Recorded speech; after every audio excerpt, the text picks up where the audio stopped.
The band's dominant force, Roger Waters, and the silent genius, Richard Wright, whose ethereal piano work had been essential to their signature sound, were at odds with each other, and this tension was at the heart of the chaos.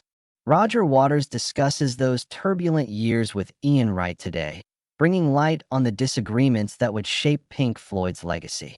This isn't merely a musical biography.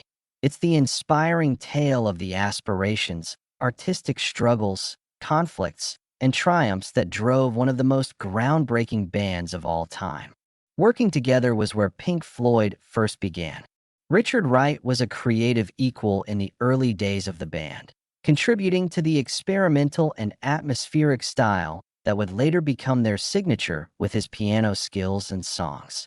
Because of Wright's talent for creating ethereal melodies, albums such as Wish You Were Here and The Dark Side of the Moon were cultural phenomena rather than merely commercial hits.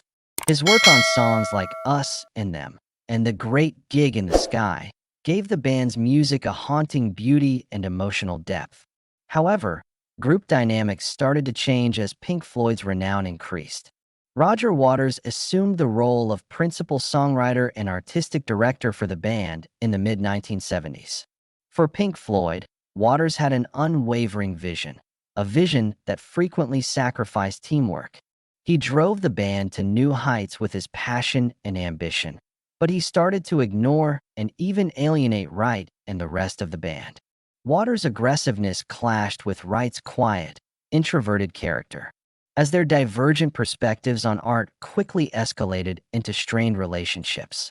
In 1977, while recording Animals, the fissures in their bond became apparent, became very controlling, and started to take over the creative process, to the detriment of Wright's involvement. A source of annoyance for Waters was Wright's shy demeanor and unwillingness to confront him. As a result of Waters' stifling domination, Wright felt he was being left out of the band he had helped form. Tensions between Waters and Wright had escalated to a boiling point before construction on the wall had started.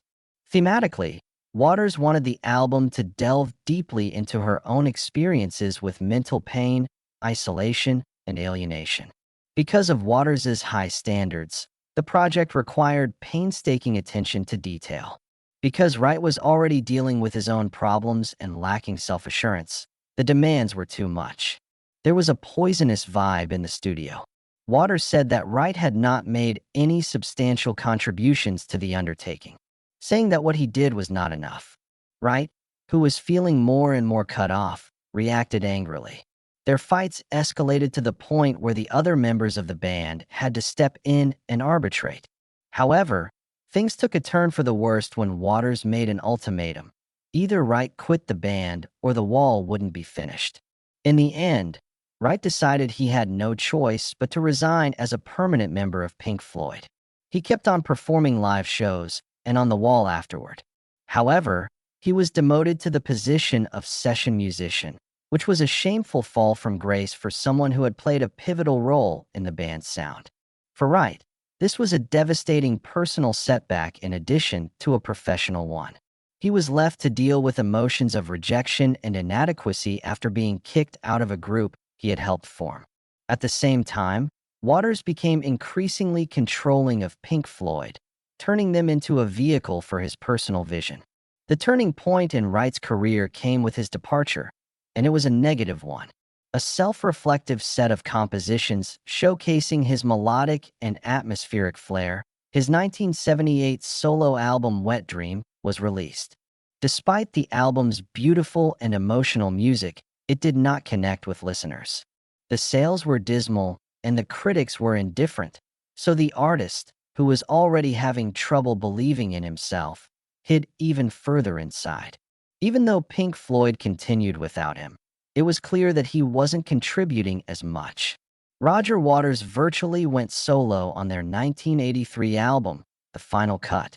It is dark and soundly isolated. There was none of the otherworldliness that had been so revolutionary in Pink Floyd's earlier work without Wright's ethereal keyboards and knack for melody. Both fans and critics were disappointed by the shift, but the band didn't appear ready or able to put the differences that had caused Wright to leave behind. Conversely, Wright's seclusion was exacerbated by his personal troubles. Everything was going wrong in his marriage. When he started to struggle with substance misuse, not only was he kicked out of Pink Floyd, but the demands of stardom also left him feeling lost and alone. For a long time, Wright did little more than sit on the sidelines and watch the band he had previously played in go on without him. Roger Waters' personal conflicts with Nick Mason and David Gilmour led to his departure from Pink Floyd in 1985. The dynamics of the band underwent a dramatic change at this point. Gilmour took charge after Waters left and asked Wright to return to the band during their recording session of A Brief Loss of Concentration. Despite the difficulties, this was a chance for Wright to reassert his position in Pink Floyd. Due to ongoing conflicts and the need to focus on the band's practical needs during their reunification, Wright was first invited back as a session musician instead of a full member. But his input became crucial as the meetings went on. Sorrow and Learning to Fly, which featured his distinctive keyboard work, are great examples of the band's work that fans will remember. Wright's comeback was more than simply a musical reuniting. It was a path to recovery. His relationships with his bandmates deteriorated as time went on. Although tensions persisted, he did manage to mend fences with Waters on occasion. Despite his authoritarian personality, Waters came to recognize Wright's critical contribution to Pink Floyd's sound. These moments of acknowledgement were both a validation of Wright's artistry and a reminder of the struggles he had endured to reach that point, which made them bittersweet for him. The tale of quiet tenacity that is Richard Wright is an enduring legacy that reverberates through the music he made and the struggles he endured to establish himself in the Pink Floyd universe. Albums such as Wish You Were Here and The Dark Side of the Moon showcase his artistic prowess. Rather than being mere albums, these recordings took listeners on a captivating voyage through sound. Trips that Wright steered with a blend of technical acuity and profound emotional resonance. A profound and subtle brilliance is on display in songs like Echoes, which features eerie organ lines, and The Great Gig in the Sky, in which his piano soars above a soaring vocal melody. The nuanced moments and empty spaces that Wright contributed to Pink Floyd's music were always his most brilliant contributions, not the grandiose ones. Instead of demanding attention, his keyboards beckoned listeners in, making sonic landscapes that were both broad and reflective. Despite his abilities, Wright faced several challenges on his journey. Although he didn't command the greatest attention or have the most outspoken opinions in the band, his impact was profound and helped shape the group's most famous songs. A tale of tenacity in the face of hardship, Wright's legacy is about more than just music. A guy who faced rejection, strife, and uncertainty lived behind the otherworldly beauty of his music. The band's power battles, his rift with Roger Waters, and his final exit from Pink Floyd may have characterized his career. But Wright was unfazed by these obstacles. Despite being sidelined, his dedication to his craft remained unwavering. Wright experimented with many sounds while he was away from Pink Floyd, working on solo albums like Wet Dream. These endeavors may not have been financially successful, but they did show that the man was determined to keep creating, no matter how bad things got. These efforts went beyond being mere experiments. They demonstrated his unwavering determination to not allow outside forces to stifle his voice. Upon his return to Pink Floyd, Wright did so not merely in his musical capacity, but also in his role as a survivor. Feeling atoned for his transgressions, he rejoined the band after a brief absence of rationality. In doing so, Wright was doing more than just recovering his position within the group. He was also reestablishing himself as an artist. He had always been an essential part of the band, and his record contributions served as a reminder of that by giving the sound dimension and richness that would have been missing without him. Is now recognized as the unsung hero who propelled Pink Floyd to fame. Wright served as the band's unifying force, even if Roger Waters and David Gilmour frequently took center stage. Though he didn't play lead guitar or frontman, he was instrumental in shaping Pink Floyd's sound with a deftness that belied his immense force. He didn't do anything particularly spectacular, yet the soundscape he created is still influencing artists and listeners today. The story of Wright serves as a poignant reminder that often the quietest voices carry the most profound messages. It is at those moments of subtle genius, when you can make something enduring without trying to draw attention to yourself, that it is found. The keyboards played by Wright were more than simply tools.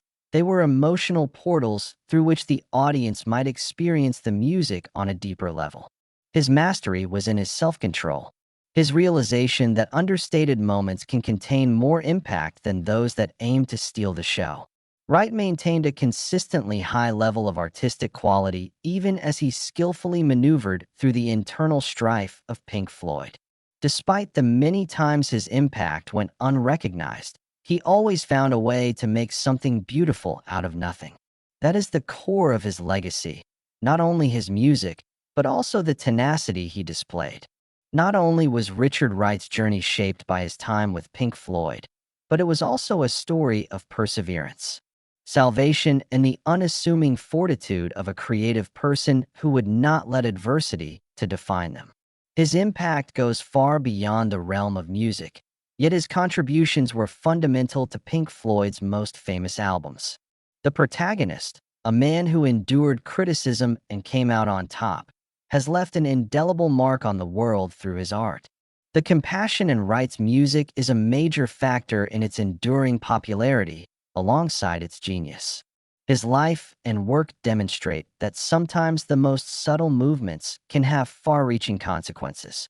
In addition to his legacy as an early sound pioneer, Richard Wright is also venerated as an icon of tenacity whose life story encourages others who find value in overcoming adversity. Success isn't everything. What really matters is having the will to keep going when all seems lost. His path is living proof of that.